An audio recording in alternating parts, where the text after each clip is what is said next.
हर किसी का एक सपना होता है कि उसके सिर पर छत हो, उसके पास भी एक अपना मकान हो और उसके लिए, उस सपने को पूरा करने के लिए वह जी तोड़ मेहनत करता है, अपना पेट काट कर पाई पाई जोड़ता है। लेकिन सोचिए, उस पाई पाई को कोई एक झटके में उड़ा ले जाए तो उस पर क्या बीतेगी। ऐसा ही कुछ हुआ है गब्बर सिंह के साथ, जिनका पेटीएम के माध्यम से करीब 4 लाख रुपए उड़ा लिया गया, जबकि गब्बर सिंह ने कभी भी पेटीएम का इस्तेमाल नहीं किया।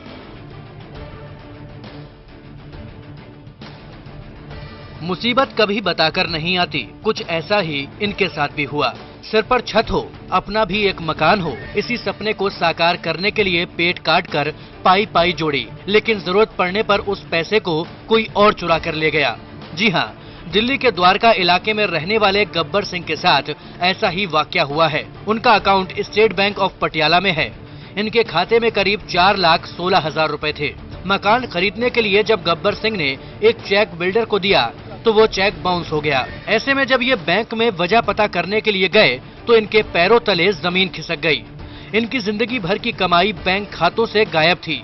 बैंक वालों ने बताया कि 28 अक्टूबर से 8 नवंबर के बीच पेटीएम खातों में इनका पैसा क्रेडिट किया गया। इन्होंने बैंक को बताया कि इनको पेटीएम के बारे में कोई जानकारी नहीं और न ही इन्होंने कभी पेटीएम का इस्तेमाल किया।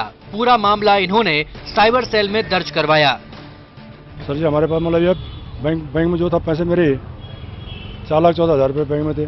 उसके बाद मैं जब कल बिल्डर को मैंने एक घर ले रखा मैंने बिल्डर से, तो उसमें कल मैं चेक दिया मैंने उनको, तो चेक बाउंस होकर वापस आ गया सर। तो बाउंस बनेगा, मेरे बैंक में 4 लाख रुपये हैं। बोलता है तुम्हारे बैंक में पैसे ही नहीं है।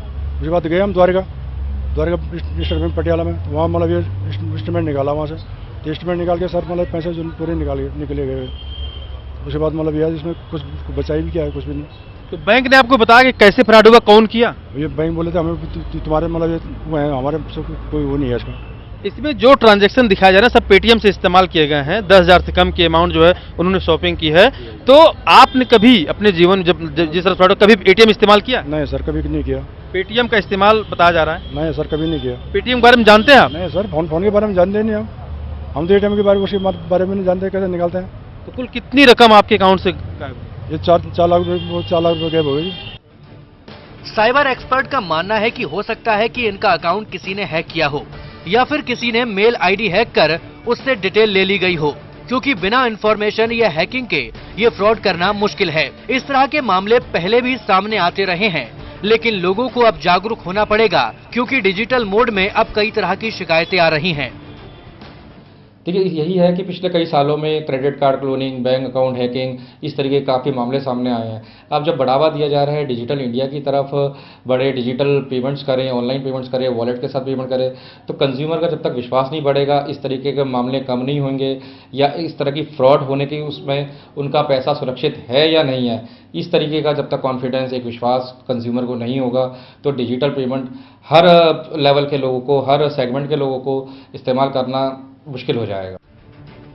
पेटीएम के वाइस प्रेसिडेंट सुधांशु गुप्ता का कहना है कि इस फ्रॉड के पीछे किसी न किसी जानने वाले का हाथ है, लेकिन अगर किसी ने इस तरह की हरकत की है तो पेटीएम की तरफ से बहुत जल्द उसका पर्दाफाश किया जाएगा। साथ ही कोशिश की जाएगी कि जिस व्यक्ति का पैसा चीट करके दूसरे अकाउंट में डाला गया है, वहां से फिर से उस पैसे को वापस लाया जा सके।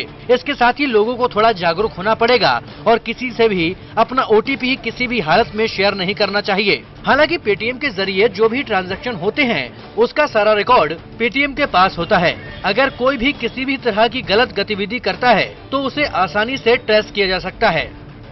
अच्छी बात यह है कि ऐसी रिक्वेस्ट, ऐसे कई बार केसेस कभी कभार होते हैं, तो हम जैसे ही हमें ये डिटेल्स मिलती हैं बैंक से कि ये अकाउंट के साथ ये फ्रॉड हुआ था, तो इमीडिएटली हम उस पर एक्शन लेते हैं और हम सारा पैसा रिफंड करवा देते हैं। हमें जैसे ही इस केस की भी डिटेल्स मिल जाएंगी, पूरा का पूरा ट्रेल, देखिए डिजिटल में फायदा यही होता है कि पूरे का पूरा ट्रेल ट्रैक किया जा सकता है, तो कोई बच के नहीं जाएगा। एक बार पता चल जाए कि कहाँ पे गया है पैसा, तो हम जैसे ही हमें पूरी डिटेल्स मिल जाएंगी, हम पता कर लेंगे कि कौन से अकाउंट से कहाँ पे ट्रांसफर हुआ है, वो अकाउंट का होल्डर कौन है, वो मोबाइल नंबर का KYC कौन है, और उसके जरिए हम इन फ्रॉडस्टर को भी पकड़वाने में सहायता कराएंगे। तो यानी जहां एक तरफ डिजिटल इंडिया की बात हो रही है, वहीं दूसरी तरफ इस तरह के फ्रॉड सामने आ रहे हैं।